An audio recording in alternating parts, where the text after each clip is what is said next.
কুকীর্তি ফাঁস হতেই জেলে গেল চিত্রা। সম্পূর্ণ জানতে ভিডিওটিতে একটি লাইক করে দেখতে থাকো।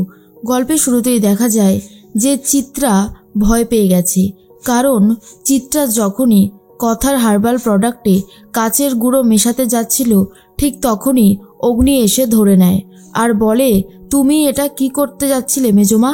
তোমাকে আর বিশ্বাস করা যায় না। সত্যি করে বলো তো, আবার কোন অন্যায়টা তুমি করতে যাচ্ছিলে? তখনই চিত্রা বলে, আরে আমি কোনো অন্যায় করতে যাচ্ছিলাম না, তোদের কোথাও একটা ভুল হচ্ছে। অগ্নি তখন বলে, যতদূর মনে হয় আমাদের কোনো ভুল হচ্ছে না, ভুলটা বোধহয় তোমারই হচ্ছে। বারবার তুমি কথার সাথে অন্যায় করছো, কেন এরকম করছো? তখনই আক্কি গিয়ে দেখে সত্যি সত্যি কাচের গুঁড়ো মেশাতে যাচ্ছিল। আর এটা দেখার পরে আক্কি নিজেও খুব রেগে গেছে। বলে, ছি মা, তুমি এত বড় অন্যায়টা করতে পারলে? আজ কথার জীবনে এত বড় একটা দিন, আমরা সবাই মিলে উপস্থিত হয়েছি, আর তুমি সেখানে থেকে এত বড় একটা কারসাজি কি করে করতে পারো? তার মধ্যেই কথা বলে, আচ্ছা মেজমা, তুমি কি করে জানলে যে আমার এই কথা হারবালে কোথায় রয়েছে এই কাচের গুঁড়ো? আমি তো জাস্ট ভেবেই অবাক হয়ে যাচ্ছি। এরপর চিত্রা বলে, সর্বনাশ, আমি তো ধরা পড়ে যাচ্ছি। না না, কিছুতেই আমি ধরা পড়ব না, আমাকে নিজেকেই নিজে বাঁচাতে হবে। এরপর যখনই চিত্রা কিছু মিথ্যে কথা বলবে বলে ঠিক করে, ঠিক সেই মুহূর্তেই চলে এসেছে তিলক। প্রত্যয় ত্রিলককে নিয়ে উপস্থিত হয়েছে কথা হারবালে।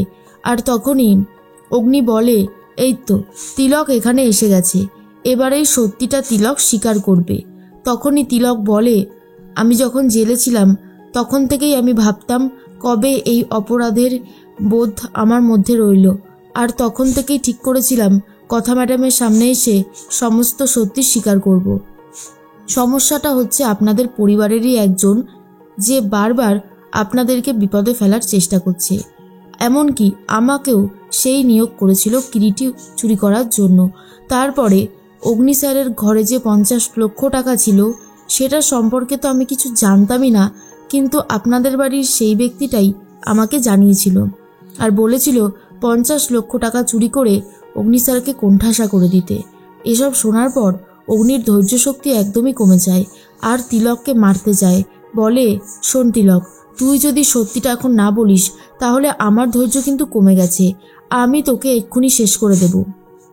তিলক বলে, আমি সবটা বলতেই এখানে এসেছি, আমাকে একটু বলতে দেওয়া হোক। তখনই প্র্যাটি বলে, বিগ ব্রো, ও কি বলছে আগে শুনে নে। তখনই চিত্রা বলে, এবার তো আমার সমস্ত কুকীর্তি ধরা পড়ে যাবে, কি করব আমি, কি করে নিজেকে বাঁচাবো? তখনই আক্কি বলে, তুমি চুপ করে আছো কেন, বলো তিলক, আর কি কি তুমি করেছো? এরপরেই সবটা স্বীকার করে তিলক আর বলে, আমি এবারে বলবো কার কথাতে আমি এই অন্যায়গুলো করেছিলাম। সে আর কেউ না, সে হলো চিত্রা গুহ। এরপরেই চিত্রার নাম শুনে আক্কি তো পুরোপুরি অবাক হয়ে যায় আর বলে, মা, শেষ পর্যন্ত তুমি? সঞ্চিতা বলে, ছি রে ছি, আমি তো ভাবতেই পারছি না, তুই আমার বন্ধু নাকি শত্রু? তুই আমার সাথেও যেই অন্যায়গুলো করেছিলিস, কথার সাথেও ঠিক সেই অন্যায়গুলো কি করে করতে পারলি? তোকে দেখে যে আমি আর চিনতে পারছি না, আর কত অন্যায় করবি বলতো তুই এইভাবে? তখনই চিত্রা বলে, মিথ্যে কথা, এগুলো সব মিথ্যে। তখনই দেখা যায় তিলক বলে, আমি তো জেলে চলেই গেছি, আমি আর মিথ্যে বলে কী বা করব? আর আপনি যদি পারেন প্রমাণ করে দেখিয়ে দিন যে আমি যেই কথাগুলো বললাম সেগুলো সবটাই মিথ্যে। তখন চিত্রা কি করবে নিজেই বুঝে উঠতে পারছে না আর বলে, এবার আমার ছেলে মেয়ে আমাকে কি আর বিশ্বাস করবে? তখনই অর্ণা বলে, কোথাও একটা ভুল হচ্ছে, মা এরকমটা করতে পারে না। তখনই আক্কি বলে, চুপ কর, মা এই জিনিসগুলো করেছে বলেই তো তিলক এগুলো বলার মতন সাহস পেল। এর মধ্যেই চিত্রা ভাবছিল, মিহির যদি সবটা জানতে পারে তাহলে কি হতে পারে।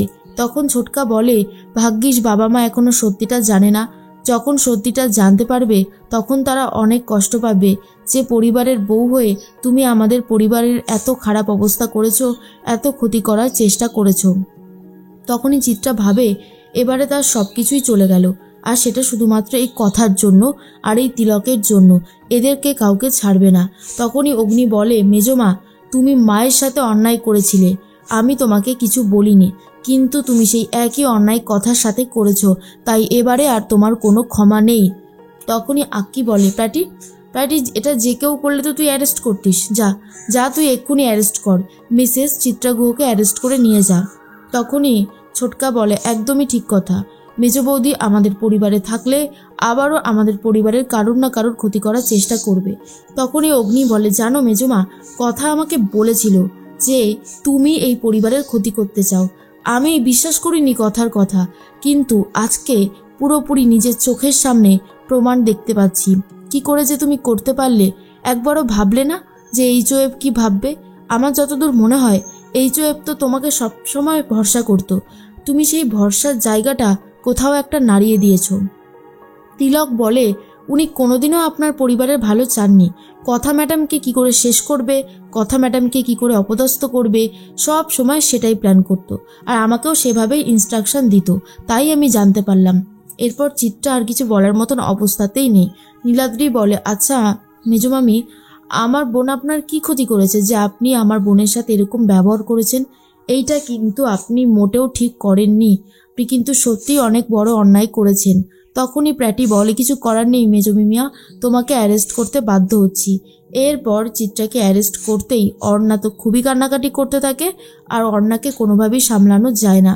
তখনই আক্কি বলে, নিয়ে যা, আমার চোখের সামনে থেকে নিয়ে যা, এরকম মা যেন কেউ না পায়। তখনই জুনি বলে, তুমি একটু শান্ত হও, এত ভেঙে পড়লে কি করে হবে, এরকমভাবে বলো না। আক্কি বলে, কেন, আমি কি কিছু ভুল বলেছি? যা বলেছি তা একদম ঠিক কথাই বলেছি, এই রকম মানুষের শাস্তি হওয়াটা খুবই জরুরি।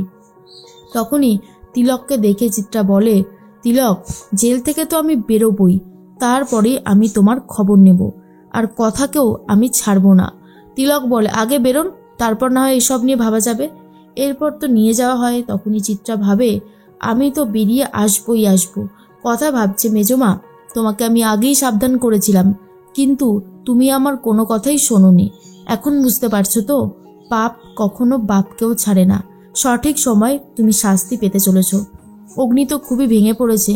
আর তখনই সঞ্চিতা বলে, অগ্নি তুই এত ভাবিস না, যে অন্যায় করেছে চিত্রা তার শাস্তি ও পাবেই, কেউ আটকাতে পারবে না। তখনই ছোটকা বলে, আমি ভাবছি বাবা মা যখন জানতে পারবে তখন কতটা কষ্ট পাবে। অর্ণা আর মিহির সবটা জেনে শুনেই চলে যাচ্ছে থানায়। কথা বলতে থাকে চিত্রার সাথে, আর বলে, মা, তোমার চেনা জানা কোনো উকিল আছে? তখনই চিত্রা বলে, ওই যে অঙ্কিতদের কলেজের স্টুডেন্ট সিমরান, ওর বাবা অনেক বড় উকিল, তুই ওকে গিয়ে সবটা বল, দেখবি ওই ব্যবস্থা করে দেবে।